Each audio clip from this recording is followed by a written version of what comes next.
Hello my dear friends, welcome to Tawani tutorials. मैं आपका दोस्त डॉक्टर आशीष टवानी स्वागत करता हूं आपका हैलोजन डेरिवेटिव्स में।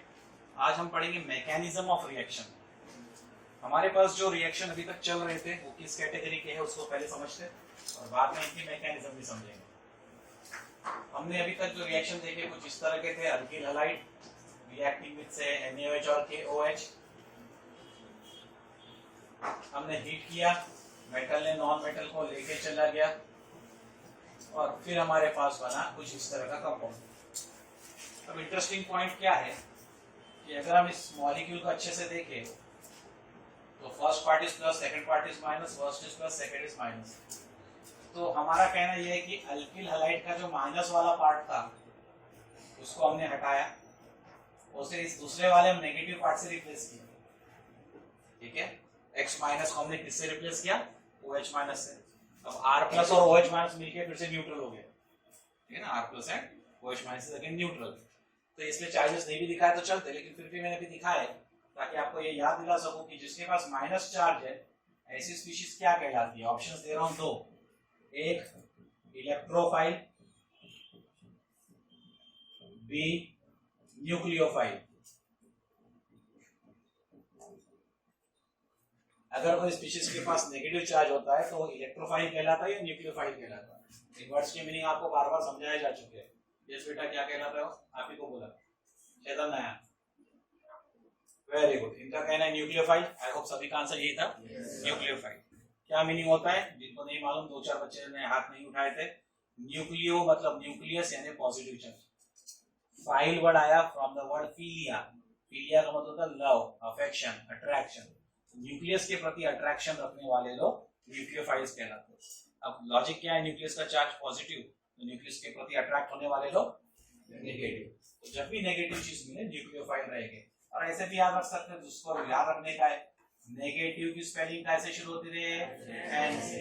न्यूक्लियोफाइल की कैसे शुरू होती है? एन से। न्यूक्लियोफाइल इज नेगेटिव, ऐसे याद रखना आसान हो जाएगा। तो ऑब्वियसली फिर इलेक्ट्रोफाइल इज पॉजिटिव। ठीक है, अब मैं इलेक्ट्रोफाइल को पॉजिटिव कैसे रखता? एक तो भैया ये न्यूक्लियोफाइल नहीं है इसलिए वैसा, या तो इलेक्ट्रोफाइल में जो टी है ना, देखो टी, इंग्लिश का जो टी लिखते हैं ना इलेक्ट्रोफाइल, टी में मुझे पॉजिटिव का फील आता है।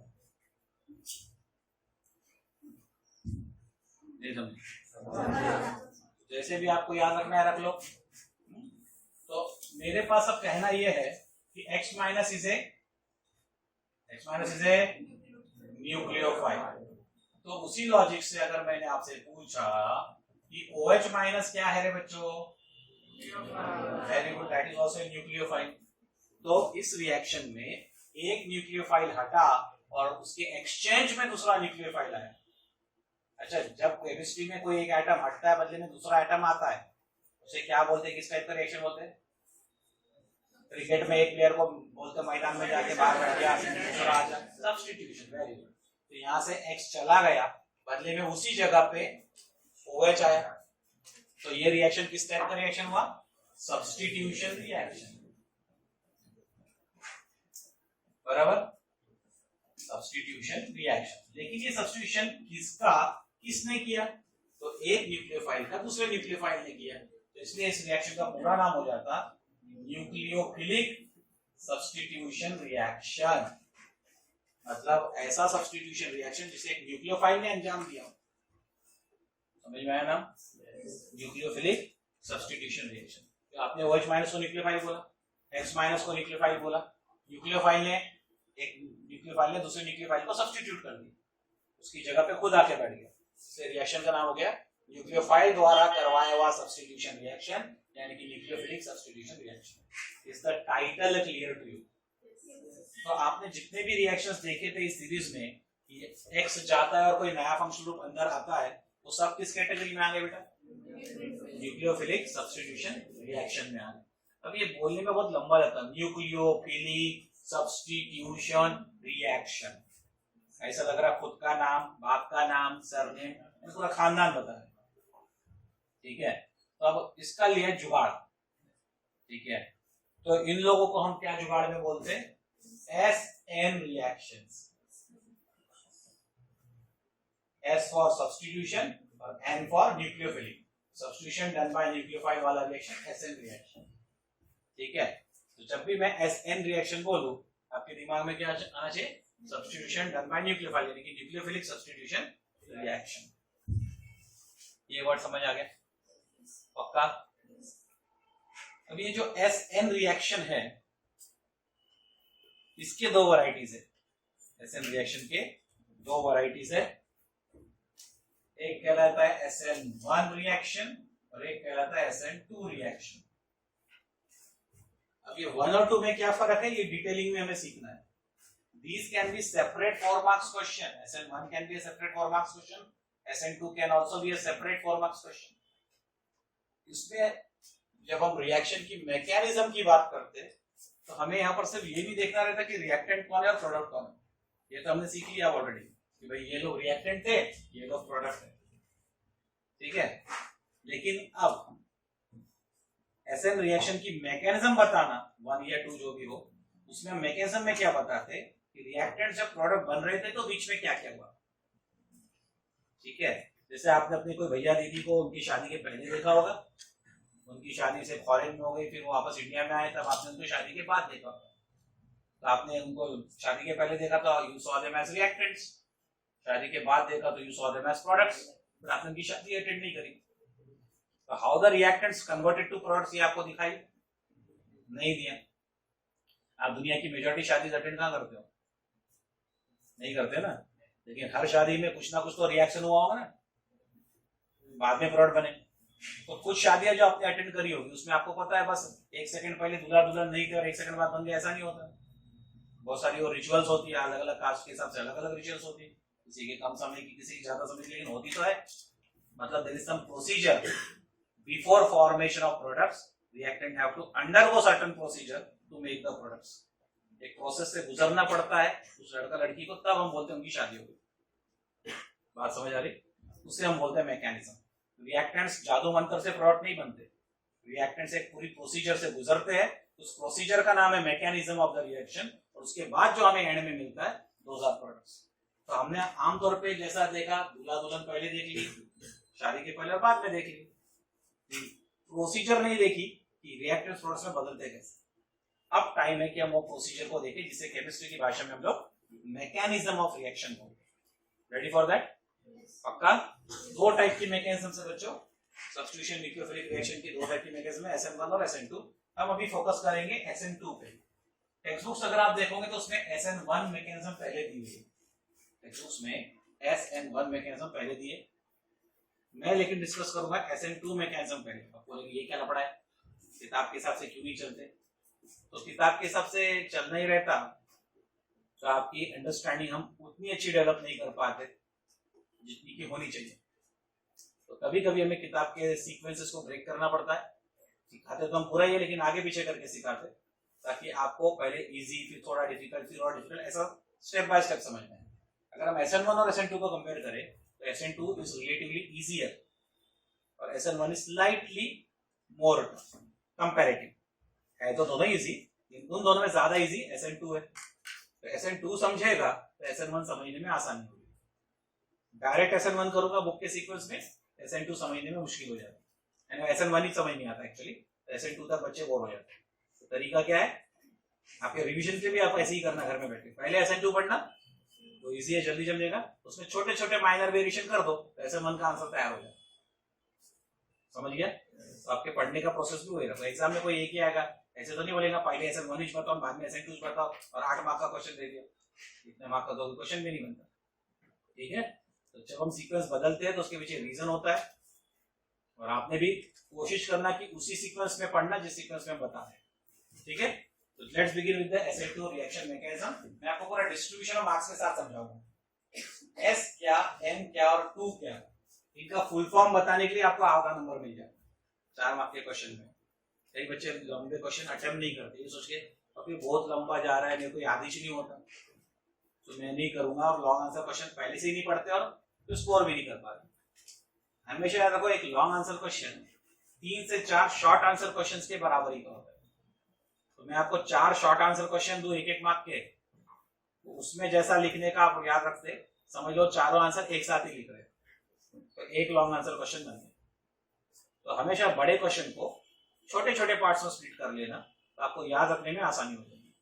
एनी लॉन्ग डेरिवेशन, फिर वो फिजिक्स का हो, केमिस्ट्री का हो, किधर का भी हो, बड़ा है ना, उसको छोटे छोटे पार्ट्स में याद करना, फिर वो आपको इजी हो जाता है। तो अभी डिस्ट्रीब्यूशन ऑफ मास के साथ सिखाते चल रहा हूँ। एस, एन और 2 का फुल फॉर्म बताने के लिए आधा नंबर मिलता है। तो एस का फुल फॉर्म बताओ, सब्स्टिट्यूशन। एन का फुल फॉर्म मैं किसी को पूछूंगा, ग्रुप आंसर नहीं चाहिए मुझे, इतना को याद है, हाथ उठा लो, जो हाथ नहीं उठाए उनको पहले पकड़ूंगा। हाँ, इस डर से सभी उठा रहे। श्रीवास्तव जी ने हाथ इसलिए उठाया। श्रीवास्तव जी, एन फॉर, अच्छा मैं स्मार्ट बोलूंगा इसको, तो सब लोग हाथ उठाएंगे तो सर उसको पूछेंगे जो हाथ नहीं उठा रहा है, तो मेरे को चांस और देना था, इसलिए मैंने हाथ नहीं उठाया। ऐसा क्या बेटा? अच्छा लिख रहा था, मतलब सुन नहीं रहा था। N for nucleophilic. अब ये 2 कौन है? तो इसको हम बोलते हैं बायमॉलिक्यूलर रिएक्शन।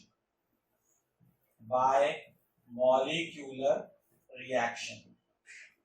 अब ये बायमॉलिक्यूलर रिएक्शन हो रहा मतलब कुछ यूनिमॉलिक्यूलर भी होता होगा। यूनि मतलब 1 और बाय मतलब 2। तो SN1 में 1 क्या स्टार्ट करता होगा? Unimolecular reaction.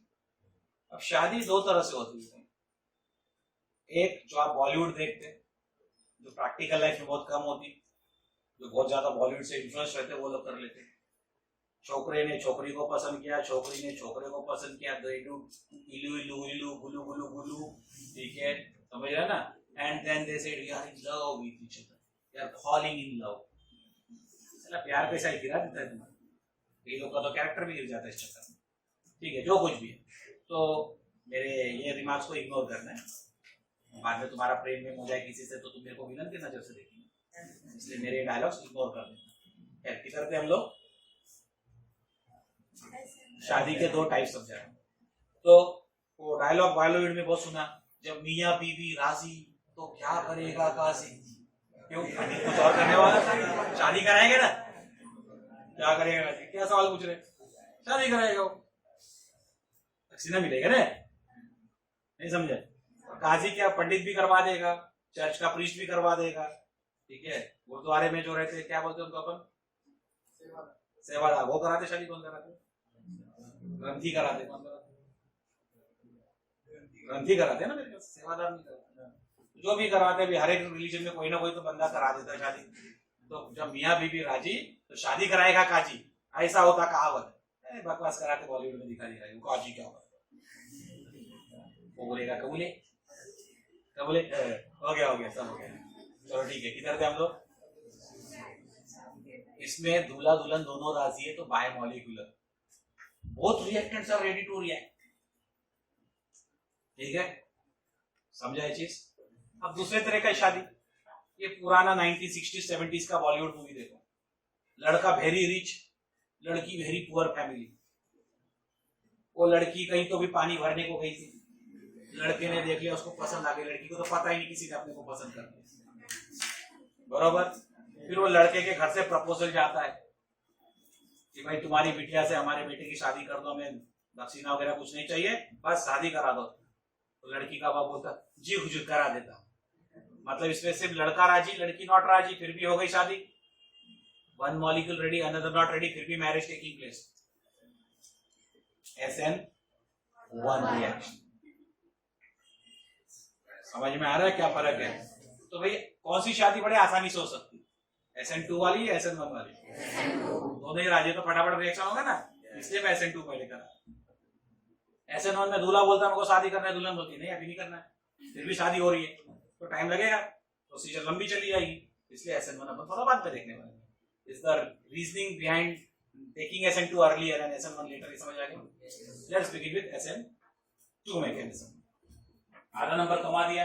ये 2 को एक्सप्लेन करने के लिए with the help of example आपको और एक हाफ मार्क मिलता है, मतलब टोटल 1 मार्क हो जाएगा। आपके पास इसके एग्जांपल है alkaline hydrolysis of alkyl bromide. Example में मिथिलिश ले लेता, मिथिल ब्रोमाइड, अब आप बोलेंगे सर ये क्या भाषा है, ऐसा तो कुछ सिखाया नहीं आपने। मैंने सिखाया है बेटा, बताता हूँ कैसे। ये है मिथिल, ये है ब्रोमाइड, ये तो सीखा।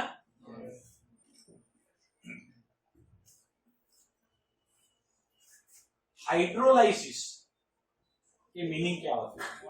वैसे तो आमतौर पे हाइड्रो का मीनिंग पानी होता और लाइसिस का मतलब ब्रेक डाउन, लेकिन हाइड्रोलाइसिस के अप्लाइड मीनिंग भी होते। हर वो मॉलिक्यूल जिसमें OH हो जाए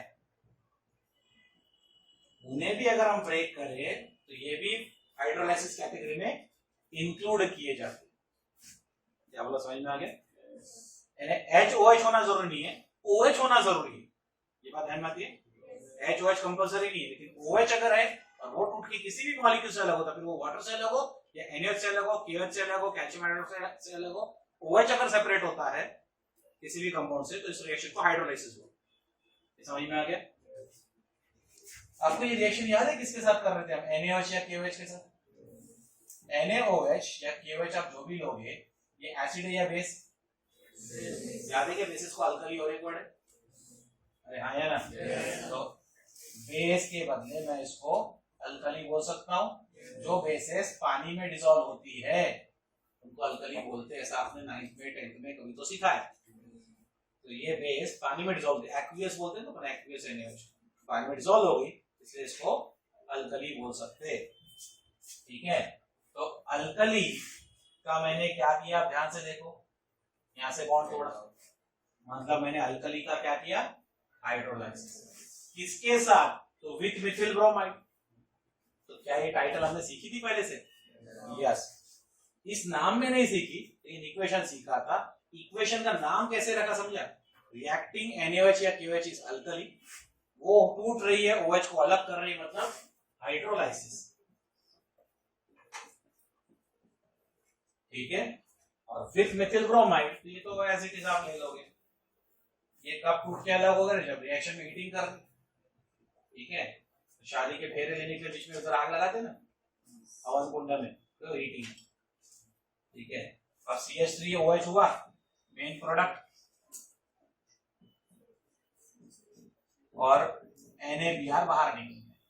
अच्छा, इस रिएक्शन में NaOH के लिए KOH लेता तब भी यही प्रोडक्ट बनता, जैसा नो? मतलब Na या K इंपॉर्टेंट है या नहीं है? नहीं है। तो अब मैं आपके लिए ये रिएक्शन किस तरह से लिखता हूं, गौर से देखना। यहां से मैं इक्वेशन को मॉडिफाई कर रहा हूं, CH3Br, NaOH हो या KOH हो, रिएक्शन तो OH करने के लिए जिम्मेदार है। तो मैं अगर इसे ब्रेक करूंगा तो कैसे लिखूंगा? OH माइनस और Na प्लस, बराबर।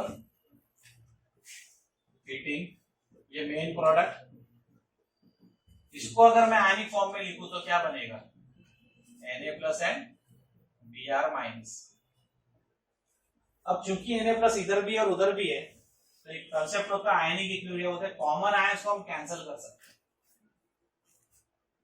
तो आपकी किताबें क्या करती है, ना तो ये इक्वेशन दिखाती ना ये इक्वेशन की स्टेप बताती है, वो डायरेक्टली आपकी किताबों में लिख देती है CH3Br with OH minus on heating give me CH3OH plus Br minus। आपको एग्जाम में ये टाइटल में सीधे यहां आना है, इनको आप अवॉइड कर सकते। कुछ किताबें ऐसा लिखती है NaOH या KOH के साथ, ये इक्वेशन आयनिक फॉर्म में कोई किताब नहीं दिखाती, neither NCERT nor state board. ये डॉक्टर टवानी आपको समझा रहे कि वो इक्वेशन और ये इक्वेशन सेम कैसे था। ठीक है, NaOH की सेम रिएक्शन देता, KOH लिखता था, यहाँ K प्लस वहां पे K भी है तो K कट जाता। ठीक है, मतलब हमारे लिए ये आयन इंपॉर्टेंट नहीं है। तो इंपॉर्टेंट क्या हुआ कि OH आया और Br को भगाया। इस इक्वेशन को देखने से समझ में आता है, OH न्यूक्लियोफाइल आया, Br न्यूक्लियोफाइल को भगाया।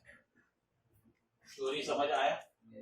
अब OH सोडियम के साथ आए तब भी ये हरकत करेगा, OH पोटेशियम के साथ आए तब भी ये हरकत करेगा, इसलिए ये आयन हमारे लिए इंपॉर्टेंट नहीं है। अगर आपको डिटेल्स चाहिए तो ये एक्चुअल डिटेल्स हुई कि क्या हो रहा है। इन एग्जाम में हाफ नंबर मिलता है ये कहानी बताने के लिए, तो हाफ नंबर के लिए हम 3 इक्वेशन कभी जिंदगी में नहीं लिखेंगे, हम ये बस समरी दिखाएंगे जो किताबों में दी हुई। इनफैक्ट मुझे यकीन है कि अगर आप उतना पूरा डिटेल स्टेप में जाएंगे तो कुछ 10-20% टीचर ऐसे भी होंगे जिनको स्टेप समझ में आएंगे कि आपने बुक का इक्वेशन लाया कैसे। कुछ टीचर है बड़े कमजोर, करते हैं गलती, तो आपने ज्यादा डिटेल बताने में मार्क्स कटवा देंगे। वैसे ज्यादा डिटेल्स लिखने में आपत्ति मेरे को नहीं है, लेकिन आपका टोटल टाइम भी देखना पड़ता। लॉन्ग आंसर में एक्स्ट्रा लेंथ डाल देंगे जिसपे वेटेज नहीं है, आपका आंसर समय के अंदर खत्म नहीं होगा। इसलिए रिकमेंडेशन क्या है कि डायरेक्ट ये फॉर्म में इक्वेशन। अगर आप इसको सुंदर बनाना चाहते हो तो मेरे पास और एक तरीका है। उसके लिए इधर में कोई बालक या बालिका आ जाओ, जल्दी से जल्दी आ जाओ, जिसको आना जल्दी आओ। पेन लेकर आना, पेन पेंसिल कुछ भी, जल्दी आ जाओ। ठीक है, अभी ये दीदी है CH3, इधर से आ जाओ CH3। ये दीदी CH3 और मैं Br। ठीक है, इधर व्यू में आओ, कैमरे में दिखना मत, ऐसा दिलाओ CH3 Br, बॉन्ड बनाओ।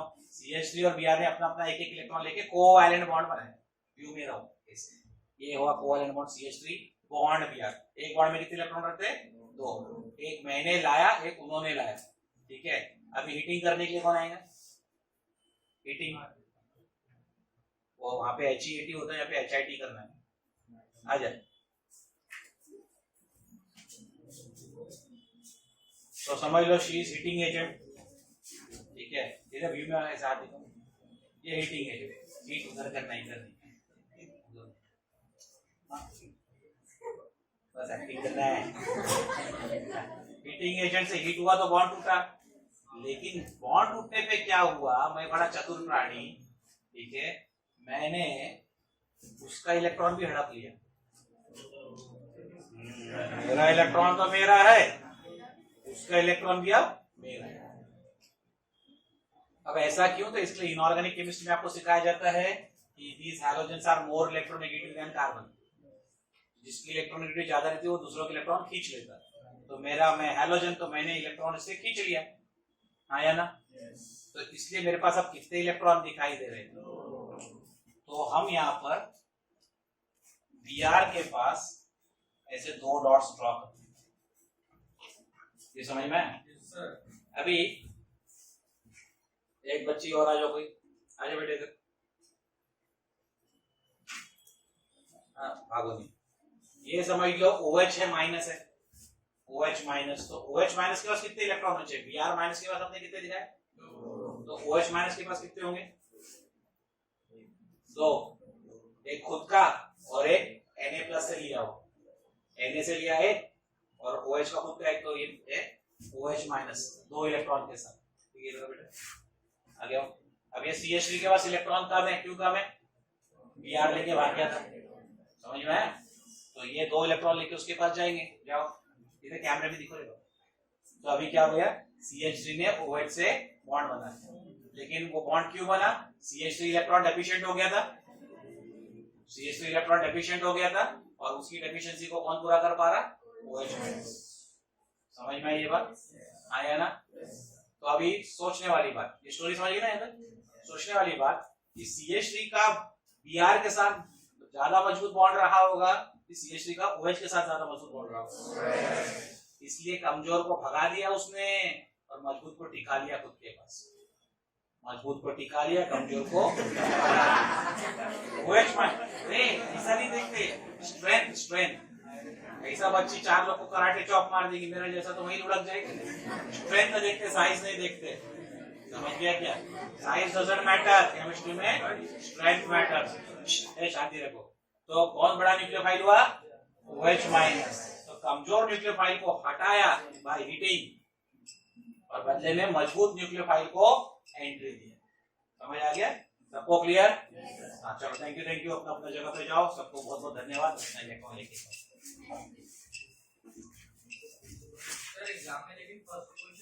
थांबा पहले एक्स्ट्रा सब डॉट वॉट गायब कर दे दो मेरे। यही था क्या अपन? हाँ, तो OH माइनस के पास भी 2 डॉट्स हम दिखा देंगे एक्स्ट्रा में, if you wish to show. मैं यहाँ पे भी 2 डॉट दिखा दूंगा। एक इलेक्ट्रॉन उसने खुद का रखा है और एक इलेक्ट्रॉन उसने Na से लिया है। इस तरह से उसके पास कितने इलेक्ट्रॉन हो गए? 2। तो ये इलेक्ट्रॉन रिच है, इसलिए न्यूक्लियोफाइल, नेगेटिव चार्ज है ना। और ये भी इलेक्ट्रोफाइल है, सॉरी न्यूक्लियोफाइल बोलना था, ठीक है। ये न्यूक्लियोफाइल है क्योंकि ये इलेक्ट्रॉन रिच है, नेगेटिव चार्ज है। ये भी न्यूक्लियोफाइल है क्योंकि ये इलेक्ट्रॉन रिच है, नेगेटिव चार्ज। बीच में गलती से इलेक्ट्रोफाइल बोल दिया था। तो हमने कमजोर न्यूक्लियोफाइल को भगाया और उसको किससे रिप्लेस किया? मजबूत न्यूक्लियोफाइल से। तो जब भी कोई पुराना बंदा जा रहा है और नया बंदा आ रहा है, तो हम क्या कोशिश करते? कमजोर को भगाओ, मजबूत को लाओ। ये बात समझ आती है? नहीं आता है? पक्का? करेक्ट। अभी तुमको ये समझ गया। तुम्हारे ये 3 इक्वेशन में से तुम्हारी जो भी इच्छा है, मेरे टेस्ट में मैं पूरे मार्क्स दे दूंगा। मेरे टेस्ट में पूरे मार्क्स मिल जाएंगे, कि मुझे यकीन है तुम आगे यही लिखना पसंद करोगे। ये मेरा एक्सप्लेनेशन खत्म नहीं हुआ अभी तक, ठीक है। तुम्हारी इच्छा है तो तुम बाकी से लिखना, मेरी फिर इच्छा इससे है, मैं इसी के साथ लिखूंगा। और मेरे को पता है तुम एट द एंड यही कंक्लूड करोगे ये सबसे अच्छा था। इतना लिखने में टाइम ज्यादा जाता है, इतना लिखने में टाइम बचता है। हमें इस पे भी सेम मार्क्स मिल रहे, उस पे भी सेम मार्क्स मिलेंगे अगर टीचर्स नॉर्म समझदार है। ज्यादा लिख के समय क्यों खराब करेंगे? तो अभी बताने वाली बात ये कि हम बायोमोलिकुलर रिएक्शन का क्या मतलब लेते हैं। There is something called rate of reaction. Rate of reaction मतलब रिएक्शन की रफ्तार क्या है, किस स्पीड पे रिएक्शन होगा। तो रेट को बोलते हैं R, and this is proportional to, इस ब्रैकेट को क्या पढ़ते हैं किसी को पता है? इस तरह के ब्रैकेट को क्या पढ़ते हैं पता है? केमिस्ट्री में इस तरह के ब्रैकेट को कॉन्सेंट्रेशन पढ़ते हैं। कॉन्सेंट्रेशन मतलब उसकी क्वांटिटी जो रिएक्ट करेगी। तो किसकी क्वांटिटी रिएक्ट कर रही है? CH3Br की। तो मैंने यहाँ पे लिया CH3Br का कॉन्सेंट्रेशन। इसके साथ रिएक्ट कौन कर रहा है? न्यूक्लियोफाइल OH माइनस, उसका कॉन्सेंट्रेशन। और ये इलेक्ट्रॉन डॉट्स दिखाना चाहते हो तो दिखा दो। 2 इलेक्ट्रॉन होते भी चार्ज -1 क्यों है? उसने एक्स्ट्रा में एक इलेक्ट्रॉन लिया किसी और से, खुद का एक इलेक्ट्रॉन, तो -2 चार्ज मत डालना। एक इलेक्ट्रॉन खुद का ही था तो उससे कोई चार्ज नहीं आएगा। एक इलेक्ट्रॉन से सोडियम से हड़पा था, इसलिए उसके पास उस एक्स्ट्रा इलेक्ट्रॉन का -1 आता है। अभी रेट को अगर गौर से देखिए तो वो इस मॉलिक्यूल पे भी डिपेंड कर रहा है एक बार, और उस पे भी डिपेंड कर रहा है एक बार। तो 1 + 1 2 लोगों पे डिपेंड कर रहा है, इसलिए बोला order of the reaction is 2, 1 + 1 2। इसलिए हम बोलते हैं बायोमोलिकुलर रिएक्शन। दूल्हा दुल्हन दोनों राजी, इसलिए हो गई बायोमोलिकुलर शादी। ये समझ आया क्या? पक्का? रिएक्शन को ये भी डिसाइड कर रहे हैं और ये भी डिसाइड कर रहे हैं, दोनों मिलकर डिसाइड करते हैं हमको शादी करनी है, हमको रिएक्शन करना है। इसलिए rate is dependent on both the chemicals, इसलिए 1 + 1 is 2। तो हमने बोला रिएक्शन बायोमोलिकुलर है। तो ये 3 के बदले मैं चाहूंगा कि आप इसे तीसरा इक्वेशन बताएं और इसके बेसिस पर रेट का इक्वेशन लिखे, आपको नेक्स्ट हाफ मार्क मिल जाता है। टोटल अभी तक आपने पूरी डिटेलिंग कुछ भी शुरू नहीं की, 1 नंबर का मान लिया। आधा नंबर सिर्फ ये बताने के लिए और आधा नंबर रेट पे पहुंचकर इस वर्ड को जस्टिफाई करने के लिए कि बायोमोलिकुलर कैसे हो। ये दोनों मॉलिक्यूल रिएक्शन में इन्वॉल्व है, इसलिए बायोमोलिकुलर। ठीक है, कहानी समझ गई? हमने ये इक्वेशन बार बार इस टाइप के देखे हैं, एक स्पीशीज आती है एक स्पीशीज आती है, लेकिन इन दरमियान जाने और आने के बीच में क्या हो रहा है रिएक्शन मैकेनिज्म, वो हम पहली बार देखे। What is actually happening during the reaction, उसकी शुरुआत अब करते हैं। ठीक है, CH3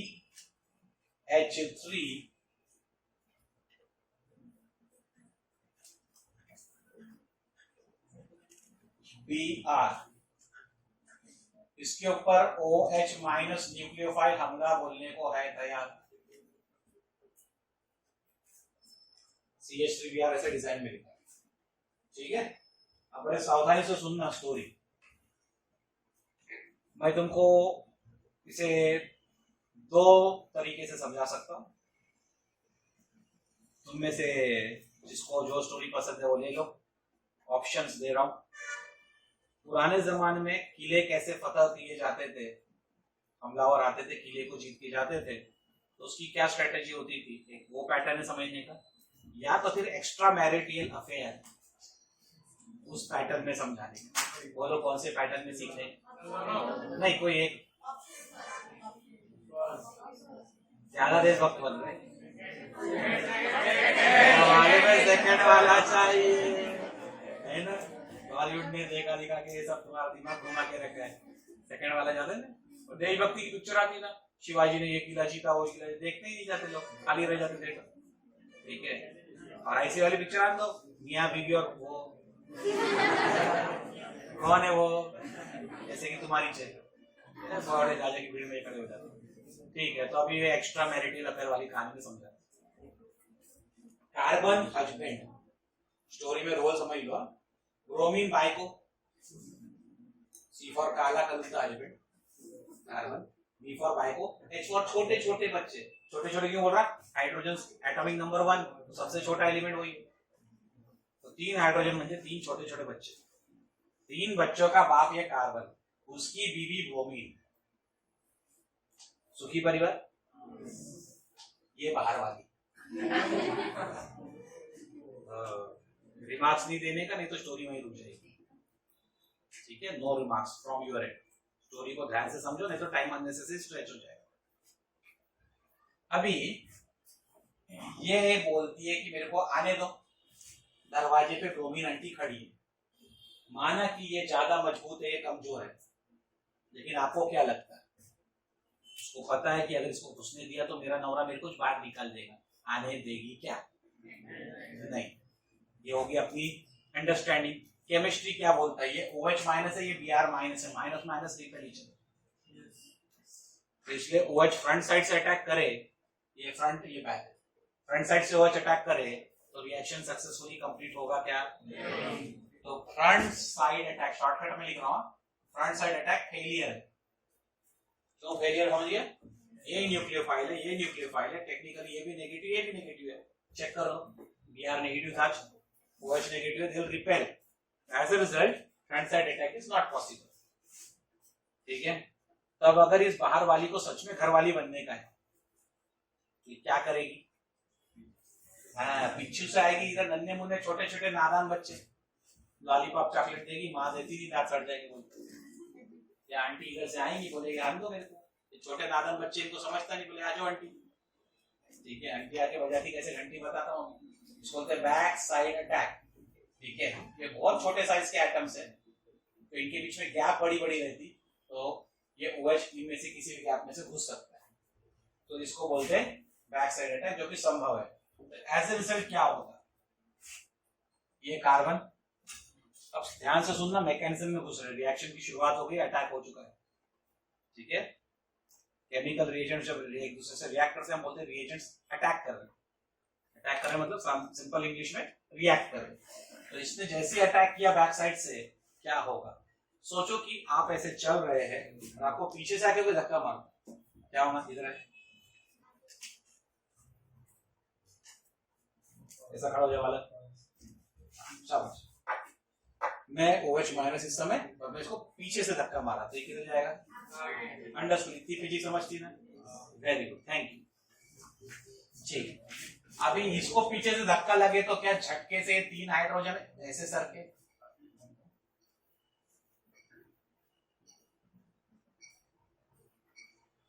Br इस समय इससे टूटना शुरू होता है और OH इस समय इससे जुड़ना शुरू होता है। अब ये बच्चे बीच में फंस गए, मम्मी बोलती मेरे को रख ले, बाहर वाली को भगा दे, ये सोच रहा है बाहर वाली को रख लेता, मम्मी को भगा दे। समझ में आ रहा है? बच्चे बीच में ट्रैप्ड है। यहाँ तुमको ऐसे दिख रहा है, लेकिन हकीकत में ये ऐसे है।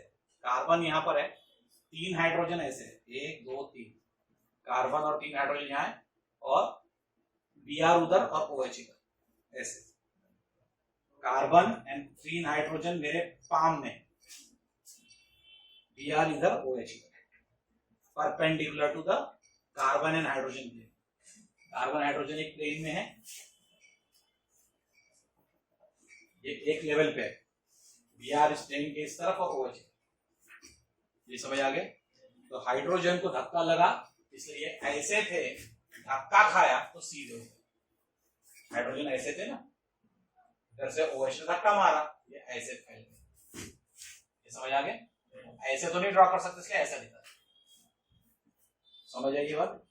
बैक साइड अटैक से इनको झटका लगा, 3 हाइड्रोजन अपनी पोजीशन में ऐसे से ऐसे हो गए, OH इधर से अटैचमेंट की कोशिश कर रहा है, इसलिए कार्बन इधर से Br को डिवोर्स देने की तैयारी कर रहा है। एक बड़ी यूनिक सी सिचुएशन बन गई। यहाँ पे देखो कार्बन की वैलेंसी कितनी बनी है, 5। नियम से कार्बन की वैलेंसी हमेशा कितनी होती है, 4। 6 कौन बोला रे, एटॉमिक नंबर नहीं पूछा, ठीक है। कार्बन की वैलेंसी 4 होता है, तो रिएक्शन के पहले 4 थी ना, तो स्टेबल था मॉलिक्यूल। ये कटकटी आ गई साउथन, पीछे से हमला बोला, डिस्टर्ब कर दिया फैमिली को, कैसे भी डिस्टर्ब, वैलेंसी 5 होने लगी। अब ये जो पप्पा है स्टोरी में कितने स्मार्ट है देखो, जिस कोर्ट ऑफ लॉ में जाके इसको डिवोर्स दे रहे उसी कोर्ट ऑफ लॉ में यहाँ पे रीमैरिज भी कर रहे, तेरे को डिवोर्स भी अभी देता हूं, तेरे से शादी की, बाद में नहीं तो पता चले ये भी नहीं आई वो भी नहीं, फंस गए, समझे, ये चली गई वो आई नहीं तो फंस जाएगा ना। एक ही कोर्ट में एक ही समय पे दोनों हरकतें कर रहा है, इसलिए ये बॉन्ड डैश में दिखा है, डैश मतलब टूटे हुए लाइन में, ये बॉन्ड समझे कंटिन्यूअस लाइन में दिखा है, ये बॉन्ड देखो अपने डैश लाइन में दिखा, मतलब ये बॉन्ड टूट रहा है और ठीक उसी समय ये वाला बॉन्ड जुड़ रहा है। डैश बॉन्ड का मतलब समझे, टूटना और जुड़ना साथ में हो रहा है, ये टूट रहा है इसलिए आपने आधा अधूरा दिखाया, ये जुड़ रहा है, जुड़ नहीं चुका, जुड़ने की प्रक्रिया में, तो बॉन्डेड डैश लाइन में दिखाया, समझ गया। अब कार्बन इस समय अति अनस्टेबल है, क्या इस फॉर्म में वो टिके रह सकता है, नहीं। इसके बाद इसको हाल में ब्रोमीन को डिवोर्स देना रहेगा और वो वैसे अटैच हो जाना रहेगा। तो अभी प्रोडक्ट बन चुके हैं कि बनने के, तो ये रिएक्टेंट थे, प्रोडक्ट अभी बनने का है, ये उसके बीच में फंसा है, तो इसको बोलते हैं ट्रांजिशन स्टेट।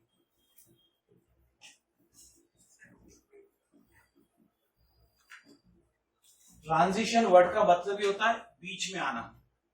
जैसे से फॉर एग्जांपल मैं नागपुर से मुंबई बाय ट्रेन ट्रैवल कर रहा हूं, बीच रास्ते में मैं कहीं हूं, आपने मुझे फोन किया और आपने पूछा सर कहाँ हो आप, मैंने बोला I am in transition from Nagpur to Mumbai.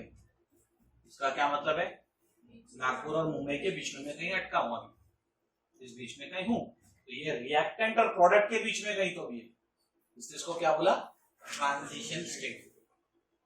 ये वो नाम समझा, ट्रांजिट होना मतलब somewhere in middle, somewhere in middle, इसको बोलते हैं ट्रांजिशन इंग्लिश में। ट्रांजिशन स्टेट को हम हमेशा ऐसा ब्रैकेट लगाते हैं, रेक्टेंगुलर ब्रैकेट। ऐसा क्यों, ये बताने के लिए कि ये हाईली अनस्टेबल स्टेट है। देखो इसके पहले मैंने ब्रैकेट दिखाई आपको, ये काहे के लिए थी, कॉन्सेंट्रेशन। अभी फिर से हम ब्रैकेट लगाए हैं, इस ब्रैकेट का मतलब होता है हाईली अनस्टेबल स्टेट। मतलब ब्रैकेट के हमारे पास दो मीनिंग है।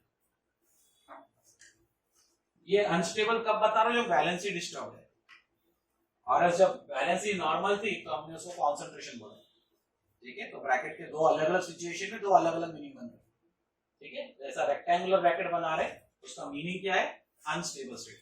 सोचो कि ये स्टेबल होता तो प्रोडक्ट क्यों बनाता, वहीं रुक जाता। जैसे मान लो आपके पापा करोड़पति है, उनको अरबपति खरबपति नहीं बनना है, तो वो अपने धंधे को वहीं रोक देंगे जितना चल रहा है, एक्सपांड करने वाले सोचेंगे नहीं। हर व्यक्ति जॉब बिजनेस जो भी करता है क्यों करता है, ताकि उसको और स्टेबल और ज्यादा स्टेबल और ज्यादा स्टेबल बनना है, इसलिए करता है। आप लोग क्यों पढ़ाई करते, कल अपने को इतना आता था, आज थोड़ा इतना आ जाए, कल और इतना आ जाए, परसों और उतना आ जाए, अपने आप को और बेहतर करने के लिए। ऐसे ही होता है ना हर चीज। तो ये अनस्टेबल है, तो ये इस फॉर्म में रुकेगा क्या, नहीं। इससे क्या करना पड़ेगा, अपने आप को स्टेबल बनाना पड़ेगा, ठीक है। स्टेबल बनाना कैसे समझो, से फॉर एग्जांपल आपकी जनरेशन ऐसी है, अभी बोला कि भैया आप साइंस भी ले लो और कॉमर्स भी ले लो, एक साथ पढ़ाई करो, तो आपको क्या लगता है, दोनों पे पैर रख के एक साथ चलेगा, नहीं। एक तो साइंस कर पाओगे या तो कॉमर्स कर पाओगे, तो इधर के लेक्चर मिस होंगे तो उधर के अटेंड कर पाओगे, उधर के मिस करोगे तो इधर के, तो हमेशा इधर अनस्टेबिलिटी बनी रहेगी। तो फिर इस अनस्टेबिलिटी को मान लो आपने 11वीं क्लास में झेल लिया, साइंस भी पढ़ा, कॉमर्स भी पढ़ा, साइंस भी पढ़ा, कॉमर्स भी पढ़ा, साइंस भी पढ़ा, कॉमर्स भी पढ़ा, इधर में क्या हो गए, हाईली अनस्टेबल। तो फिर 12th में जाता है क्या डिसाइड करोगे, किसी एक को छोड़ देते, किसी एक को छोड़ देते। तो जिसमें आप कमजोर है उसको छोड़ोगे कि जिसमें आप मजबूत हो उसको छोड़ोगे, तो इसमें हम कमजोर कौन है, उसको छोड़ेंगे, और मजबूत कौन है, उससे जुड़ जाएंगे। समझ आ रहा क्या बोल रहे हैं। तो इस स्टोरी में अब क्या हो रहा, after the formation of transition state reaction रुकेगा नहीं, immediately it will divorce out that Br minus. मुझे तू जा भाई, हमारे को परेशान मत कर। जब तक वो नहीं थी तब तक तू थी अच्छी थी, उस देर से बेहतर आ गई तो तू निकल जा। समझ में आ रहा है ना? ऐसी बात है, कल चल के आपको मेरे से बेहतर केमिस्ट्री टीचर मिल जाए, तू कौन में निकल यहाँ से, अगले गुरुजी यहाँ पे पढ़ाएंगे, उनको पढ़ा दो, तुम हटो इधर से। सही है ना? मन में तो यही है, बोल दिए ये सब बात है। ठीक है, वैसे मेरे से बेहतर ढूंढना तुम्हारे लिए बहुत मुश्किल काम है। Br माइनस को निकाल दिया। अब क्या इन बच्चों को समझ जाएगा ना कि ये सौतेली माँ ने घर में बसेरा कर लिया। सौतेली माँ और सगी माँ में बहुत फर्क रहता है। सगी माँ तुमको गाली भी दे दे, ठोक भी देना, तब भी वो तुम्हारी सगी है, तो तुम्हारा बुरा एक्चुअल में कभी नहीं चाहती। वो ठोकेगी भी तो तुम्हारे अच्छे के लिए ठोकेगी, डांटेगी तो भी अच्छे के लिए डांटेगी। सौतेली माँ जब डांटती है, ठोकती, तो तुमको सुधारने के लिए नहीं, तुम्हारे ऊपर खुद का फ्रस्ट्रेशन निकालने के लिए ठोकती है। ठीक है, जैसे ही इन बच्चों को समझ गया कि भाई सौतेली माँ आ गई, इन्होंने मुंह फेर लिया अपनी सौतेली माँ से, बोले हमें ना रहना तुम्हारे साथ, हम मुंह उधर करके खड़े रहे, तुम इधर से आए हम उधर हो जाएंगे। इस फिनोमिनन को बोलते हैं inversion of configuration. Inversion of configuration, इसका क्या मतलब होता है समझो। पहले ये 3 हाइड्रोजन ऐसे थे, यहाँ कार्बन है, 3 हाइड्रोजन ऐसे। Br ने हमला बोला तो झटका लगा तो ये ऐसे होगा, ऐसे से ऐसे हो, समझा? और ये OH चिपक, Br नहीं सॉरी, OH ने झटका मारा तो ये ऐसे से ऐसे हो गए, स्ट्रेट हो गए। और ये झटका लगते जा रहा, बॉन्ड पक्का होते जा रहा, तो इनको रिपल्शन मिल रहा। ये तीनों हाइड्रोजन, मेरी उंगली नहीं मोड़ सकता मैं, हाथ घुमा देता हूँ, तो तीनों हाइड्रोजन ऐसे हो गए, समझिए ना? पहले ऐसे थे, फिर स्ट्रेटन अप हो गए OH के अटैक से, और OH जब परमानेंटली चिपक रहा है और Br चला गया और OH से उनको दोस्ती नहीं करनी, सौतेली माँ, ये तीनों हाइड्रोजन ऐसे हो गए। इसको बोलते हैं इन्वर्जन ऑफ कॉन्फिगरेशन, मतलब स्ट्रक्चर जैसे था उससे पलट गया, स्ट्रक्चर ने अपने ग्रुप को पलटा दिया है। कितने डिग्री से? ऐसा था अब ऐसा हो गया। वेरी गुड, 180 डिग्री से। एमसीक्यूज में पूछेंगे कितने डिग्री से घुमाया, 180 डिग्री से घुमाया।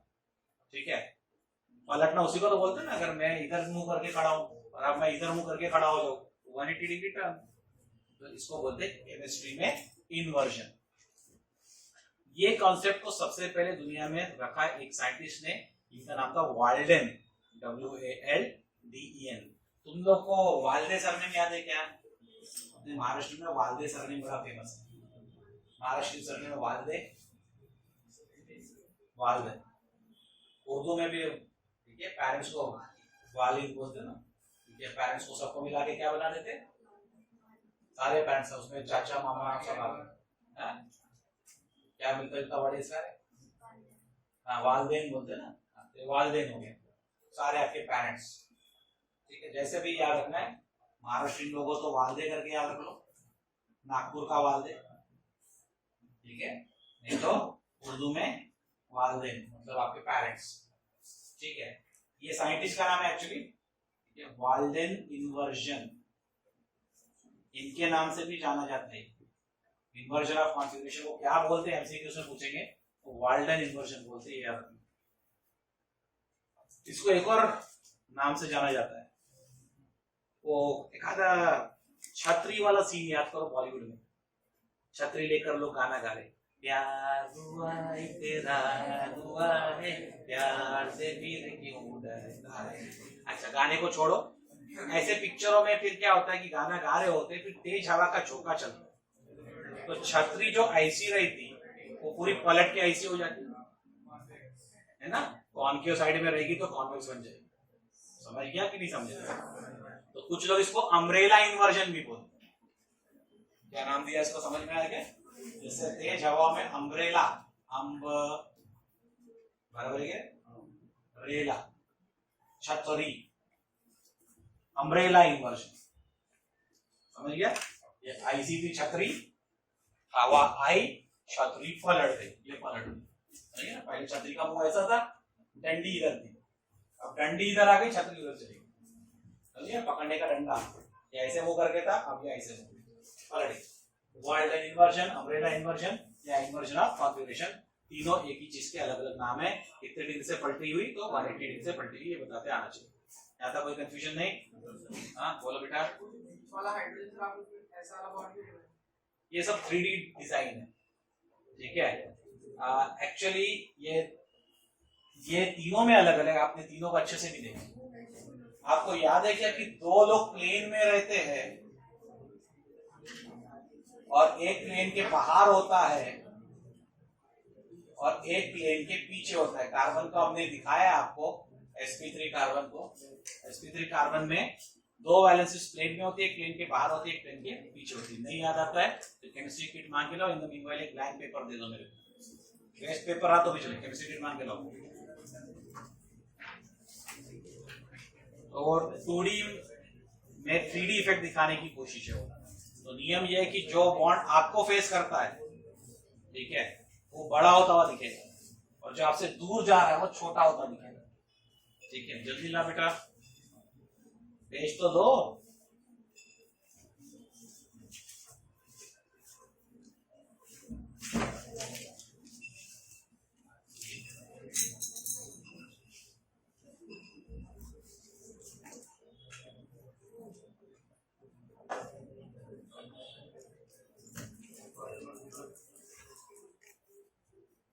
sp3 कार्बन को टेट्राहेड्रल कार्बन बोलते हैं। इधर में 3 हाइड्रोजन है, 1 2 3 हाइड्रोजन, और इधर में ब्रोमीन है। ठीक है, OH इधर से आएगा, अम्ला बोलेगा, तो स्ट्रक्चरल चेंज जो होगा वो क्या होगा?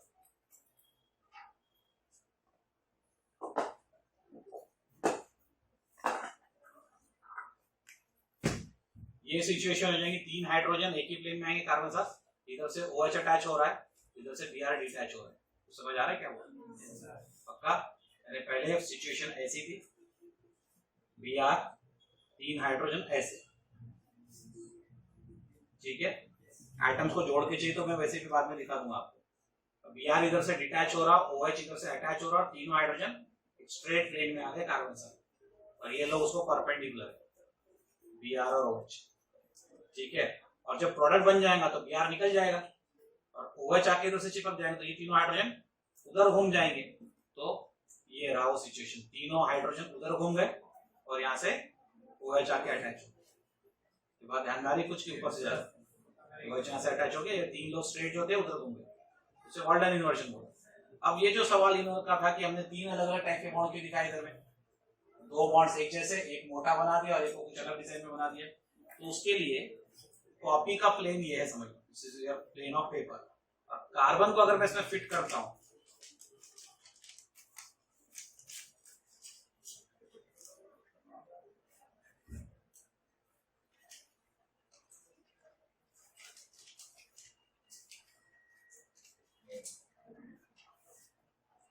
तो आप गौर से अगर थोड़ा देखेंगे तो ये प्लेन थोड़ा स्ट्रेट रहेगा भैया। तो ये वाला जो हाइड्रोजन है इधर का और ये जो ब्रोमीन है ये इस प्लेन के साथ ही है। इस प्लेन में कार्बन है, उसी प्लेन में यहाँ पे ये हाइड्रोजन है, इधर में ब्रोमीन है।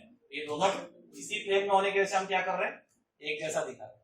लेकिन ये बॉन्ड इस प्लेन के बाहर आ रहा है, साइड में समझेगा, साइड में समझ रहे हैं, ये इसके बाहर आ रहा है और एक बॉन्ड इसके पीछे, इस प्लेन के पीछे। तो जो बॉन्ड आगे आ रहा है इसको मोटा करते जा रहे हैं, लेकिन नहीं होता। जैसे भी ये चीज देख लो, ये यूनिफॉर्म थिकनेस की साइड में, ठीक है। एक आंख बंद करना और फिर देखना, तुम्हारे व्यू में लाता हूं, तुमको इधर पतला और इधर मोटा लगेगा। एक आंख बंद करके देखो, इधर साइड छोटा लगेगा और इधर साइड ऐसा बड़ा हो रहा है, ऐसा लगेगा। एक आंख बंद करो फिर समझेगा, इधर साइड छोटा और इधर साइड बड़ा लग रहा है, जबकि साइज तो सेम है। तो 3D में ये बॉन्ड हमारे तरफ अप्रोच कर रहा है, इसलिए पीछे वाला हिस्सा पतला किया और सामने वाला हिस्सा मोटा किया। समझ में आ रहा है क्या? और जो बॉन्ड इस प्लेन के पीछे है उसको ऐसा डिजाइन में दिखा दिया, वेवी दिखा दिया। मतलब सिचुएशन कुछ ऐसी है, कार्बन, ब्रोमीन और एक हाइड्रोजन प्लेन में है, एक हाइड्रोजन प्लेन के बाहर है जिसे मैंने ये इस तरह का दिखाया, और एक हाइड्रोजन प्लेन के पीछे है उसको हमने इस तरह से दिखाया। ठीक है, इसे वेज फार्मूला बोल के आपको 11th में सिखाया जा चुका है ऑलरेडी, तो आप लोग शायद भूल गए, इसलिए रिपीट कर दिया आपके लिए, अभी मत भूलना। और बाद में ये डिजाइन जो ऐसी थी, ऊपर वाला आइटम ऊपर है, बीच वाला आइटम बीच में, नीचे वाला आइटम नीचे।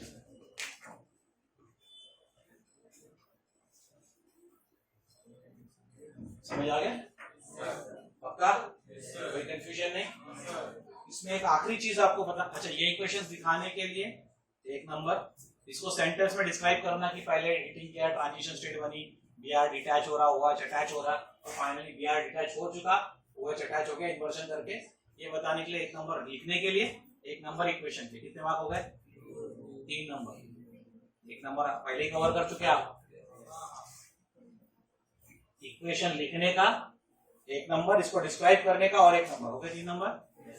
चौथा और आखिरी नंबर आपको किस चीज के लिए मिलता है?